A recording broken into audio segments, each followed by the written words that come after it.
The prime crunch of NBA trade season is beginning to approach, and the Sixers once again find themselves in the mix for trade rumors. We know that they accomplished a goal by trading James Harden earlier this year, and the biggest assets in return for that came via draft picks and assets to be traded later. So they kind of bought themselves some time, allowed them to evaluate the team, and now can strike if the opportunity is right. And the most popular name that has boiled over across the NBA at this point in time is Zach LaVine. We know there's a little bit of a mess going on in Chicago. LaVine has kind of just not been fitting what the team wants. There's not been enough team success, and they're a little tapped out for what that roster is. It does not seem like a question of if Zach LaVine will be traded. It seems more of a question of where he will land, and the Philadelphia 76ers continue to hear their name mentioned in reports. To dive into the latest, this is coming from Charania of The Athletic here. I want to kick it off by just reading this report specifically, and Shams writes, quote, "Elsewhere in Chicago, as The Athletic reported in mid-November, the Bulls are expected to continue probing interested teams on a Zach LaVine trade.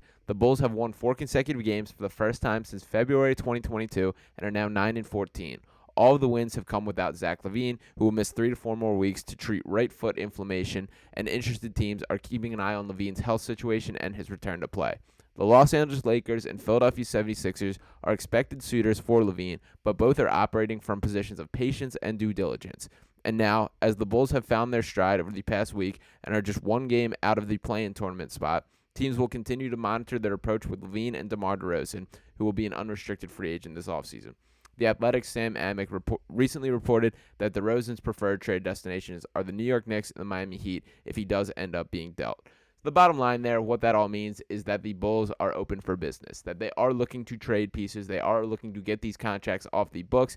I am curious what this means with Zach LaVine.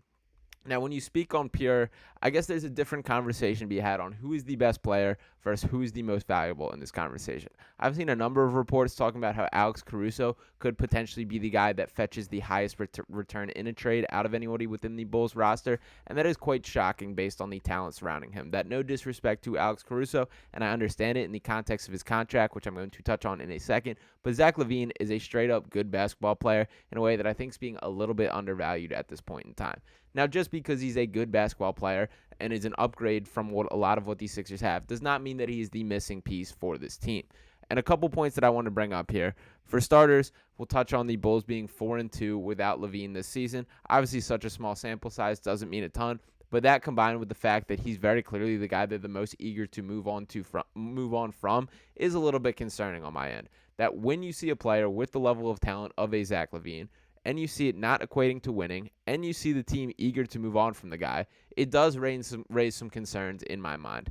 Now, to speak on why I truly believe that is, as is the case with most of the world, it does come down to money. And to bring that up specifically, I think it's always to discuss the contract in the terms of these trades. Number one, because you have to match that salary for a deal to go through in the NBA. And number two, because it comes with the commitment that comes with the contract. And for Zach LaVine specifically, he signed a 5-year contract worth $215 million not too long ago. That this season he's making $40 million. He'll be making $43 million next year, $46 million the following year, and then 26-27 has a player option for almost $49 million there.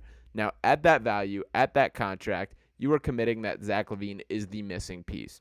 The Sixers have talked so much throughout the course of the James Harden trade, even just this season as a whole, and just in general, they've reinforced this idea of having so much cap space this offseason, that the Sixers want to put themselves in a unique position where they are the only serious contender to have an MVP caliber player in Joel Embiid, to have a rising star in Tyrese Maxey, who essentially has a blank check attached to his name this offseason as well, and then just beyond that, cap space for whoever wants to come and join these guys. Pick and choose what the missing pieces are.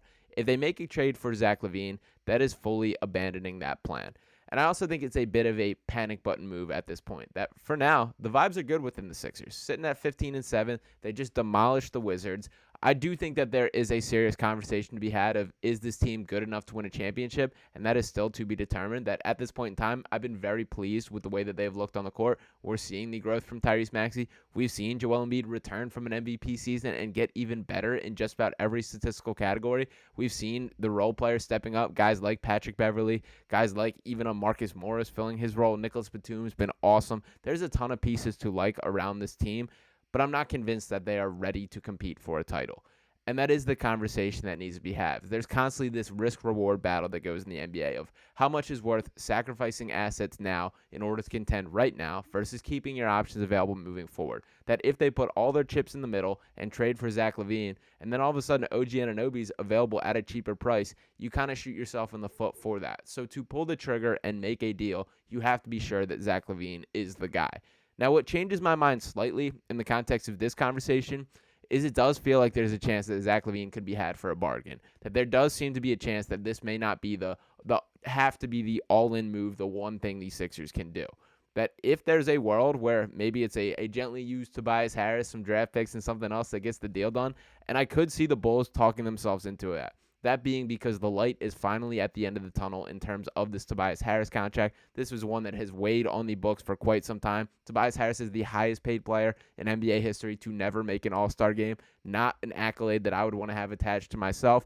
But the bottom line is the Bulls could look at that, say we are trading $215 million worth of Zach LaVine for $40 million worth of Tobias Harris. That, yes, he's a downgrade in terms of talent, but we're getting a ton of money off the books, hitting that reset button, and beginning to build. Because there are some young pieces that are enticing on that Bulls roster. A Patrick Williams, who I know is also due for a contract coming up. A guy like Ayo Dosunmu, who I like quite a bit. I know he did have the Tony Snell stat line the other night. Kobe White has been awesome and is showing some signs of life. There are pieces that are worth checking out if they are worth building around within that Chicago organization already. And if you want to add some draft picks and add to the pile, you can talk yourself into that. But that does eat into the Sixers' plan quite a bit. And I'm not sure if they're completely sold at this point in time.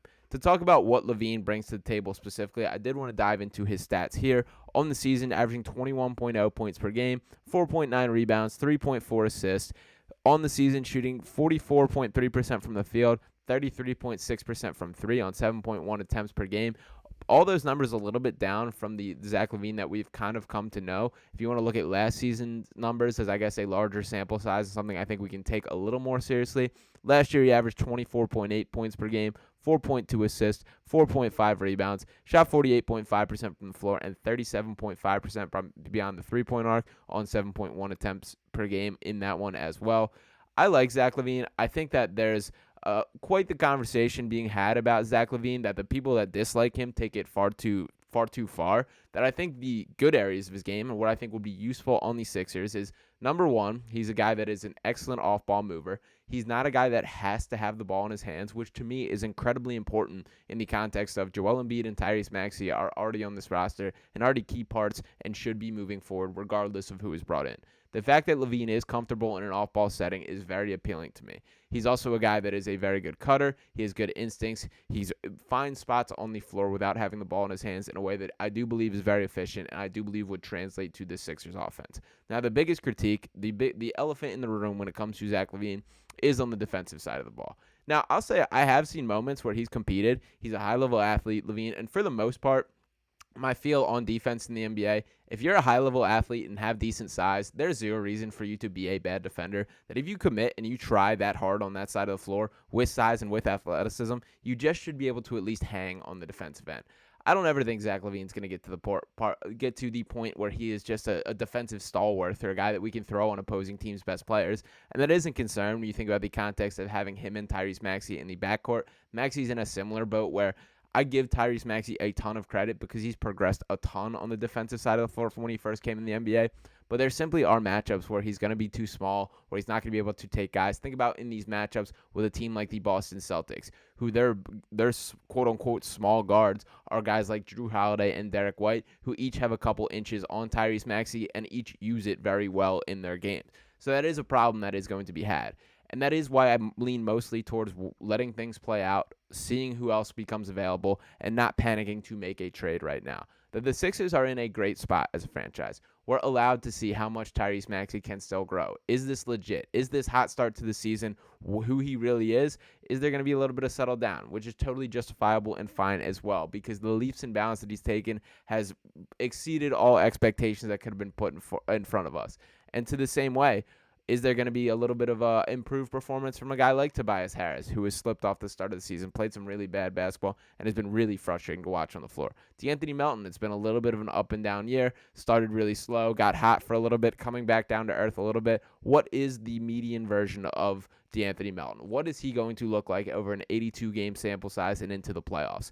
And then with these bench pieces, we still have not even given a guy like Jaden Springer a true chance at what he can bring to this team. Does he change the equation with his defensive ability, and he could be paired as a missing link between a Zach LaVine and a Tyrese Maxey? These are questions that we don't have the answer to yet.